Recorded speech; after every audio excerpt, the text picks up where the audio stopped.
में भय शब्द नहीं है, अध्यात्म में चिंता शोक शब्द नहीं। हम आनंद के मार्ग में चल रहे। अच्छा, अभी हमारे प्राण छूट जाए तो हमें भगवत प्राप्ति हो जाएगी। क्यों? क्योंकि हम प्रयास कर रहे हैं भगवान के नाम जपने का। हमारा चिंतन तो है कि मैं नाम जप करूं। भगवान बहुत करुणा में है, इतने मात्र संबंध भगवान स्वीकार किए हुए हैं। अरे ममैवांश, तू मेरा अंश है। बस भगवान के हो कि भगवान के सुमिरन का हम प्रयास करें, इसी से हमें भगवान की कृपा की प्राप्ति हो जाएगी। और निराश तो होना ही नहीं। अगर कुछ परसेंट लग गया, दवा काम करने लगे, कुछ परसेंट तो विश्वास रखो, जड़ से रोग नष्ट हो जाएगा। और गोस्वामी जी कह रहे हैं कि जा सुनाम भेषज हरनि घोर त्रयशूल, तीनों तापों का नाश करने के लिए रामबाण औषधि भगवान का नाम है। पूरे हम जीवन की बात कहते हैं, शास्त्रों का सब स्वाध्याय, संत का संग। जिसने नाम पकड़ लिया भव समुद्र से पार हो गया। इधर उधर मत भटको, भगवान का नाम ही समस्त पापों का नाश करके भगवत प्राप्ति कराने में समर्थ है। जो गुरु ने मंत्र नाम दिया वो जपो, अगर गुरु नहीं मिले तो जो मन भावे सो भगवान का नाम जप करो, व्यर्थ नहीं जाएगा, वो भगवत प्राप्ति करा के रहेगा। नाम कभी व्यर्थ नहीं हो सकता।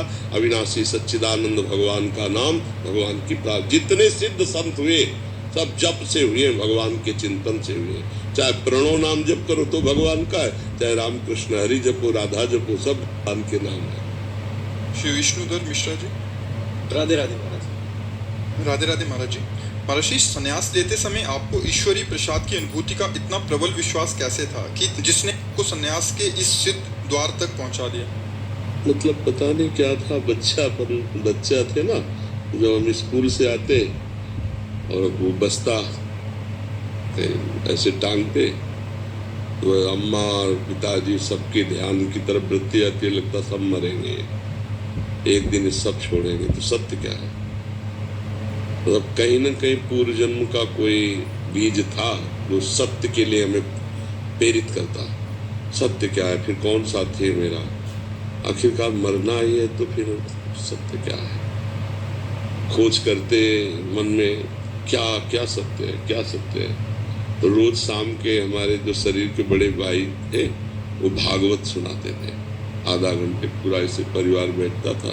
तब बड़ा सात्विक ऋषिकुल,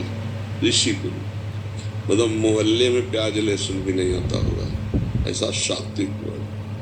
तो उस भागवत से पता चला कि भगवान की प्राप्ति ही जीव का परम लक्ष्य है। तो पूर्व का तप होगा, भजन होगा जरूर, क्योंकि बाल्यावस्था में ऐसी लगन मतलब मुश्किल होती है। बस मन ने ठान लिया, 9th पास हुए थे, भागो, संसार से भागो, भगवान की प्राप्ति करनी है। हमें ये भी पता नहीं था कि भगवान की प्राप्ति के लिए गुरु बनाया जाता है, संत वर्ण का अभी कुछ ज्ञान नहीं था। बस एक भागो,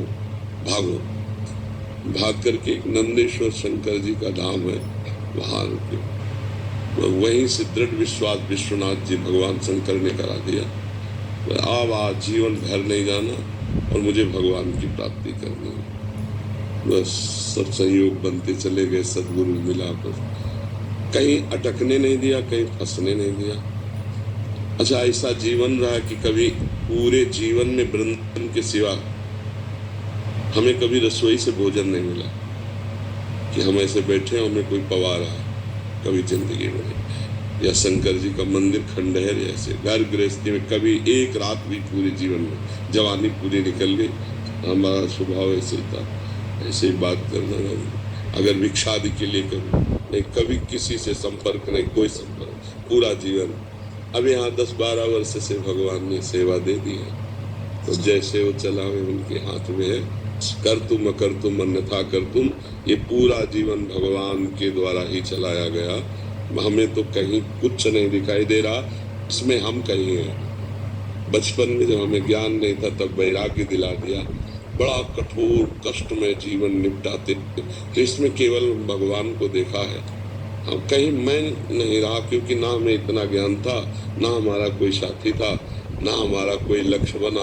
पर एक बात ये थी कि अव्यक्त भगवान मुझे घसीट रहे थे और था मुझे भगवत प्राप्ति करनी है।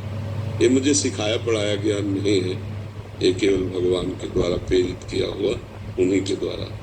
अब जो जीवन है ये अलग जीवन, ये ऐसा है कि रिमोट से चल रहा है, पहला जो जीवन था वो भारी तप में जीवन था, बड़ा कष्टमय जीवन था। अब कष्टमय जीवन है पर उसकी कष्ट निवारण की सुविधाएं हैं।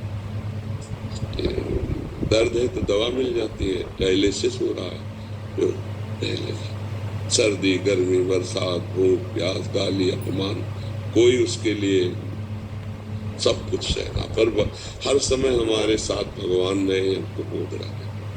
हर समय भगवान का अद्वितीय प्यार दिखाई देता है। कभी कभी अपमान जब होता, लोग गालियां देते गंगा किनारे जैसे, तो आकाश की तरफ देखते कि भगवान तो सह जाओ, टूटना नहीं, चुप, सह जाओ सह जाओ, सह जाओ सह जाओ। अब देखो लाखों नेत्रों से भगवान प्यार कर रहे हैं, कितने लोग प्यार कर रहे हैं, क्या संबंध है हमारा, क्या है हम, कुछ नहीं। लेकिन मेरे माँ कितने रूपों में प्यार कर रहे हैं, जिसको देखो वही आनंदित हो रहा है, देख के वही नाच रहा है। ये क्या है? मेरे भगवान मुझे प्यार दे, जिन्होंने कहा था चुप सह जा, वही इतने रूपों, जय हो राधा राधा, ऐसे मेरे भगवान इतने रूपों में प्यार कर रहे हैं। तो कहीं हम नहीं थे न सन्यासी, कहीं हम नहीं थे इतना कठोर जीवन व्यतीत करने में, और कहीं हम नहीं हैं इन सुविधाओं में। मेरे भगवान का केवल चल रहा है। कभी ऐसे पूरे संसार में एक भी व्यक्ति मेरा नहीं है, और पूरे संसार में हमें सब तरफ से प्यार मिल रहा है, क्योंकि मेरे भगवान सब रूपों में प्यार कर रहे, ऐसा देख रहे। कहीं हम न साधन करने में थे, न कहीं हम इस वृंदावन की इस स्थिति में है। मेरे प्रभु सब कर रहे, और वो हम केवल देखते जा रहे कि मेरे प्रभु क्या करा रहे, क्या बुलवा रहे, क्या दिखवा रहे। समझ पा रहे हो हमारी बात? हम कहीं संन्यास में नहीं थे, नहीं तो जो जीवन व्यतीत हुआ वो तीनों काल, सर्दी गर्मी बरसात, गंगा स्नान करना, कई कई दिन, मतलब 7-7 दिन हो जाते, भोजन नहीं मिलता था गंगा किनारे। पर कभी मन निराश नहीं हुआ कि चलो घर लौट चलते हैं। पूरा जीवन हो गया, घर से निकले ना, एक बार भी घर में बैठ के भोजन नहीं किया। पूरी जिंदगी हो गई जन्मभूमि में, माता पिता सब पधार गए, कभी हमें पता नहीं, कभी हमें सूचना नहीं, कभी कोई मतलब, बिल्कुल असंग जीवन व्यतीत। अब व्यवहार में प्रभु उतार रहे, व्यवहार तो ये है कि जीवन का अंतिम समय है, वो भगवान करवा ले, उन्हीं का खेल चल रहा है। ऐसे चले हैं, ऐसे तो हमें ऐसे चलाया भगवान ने अपनी गुरु में।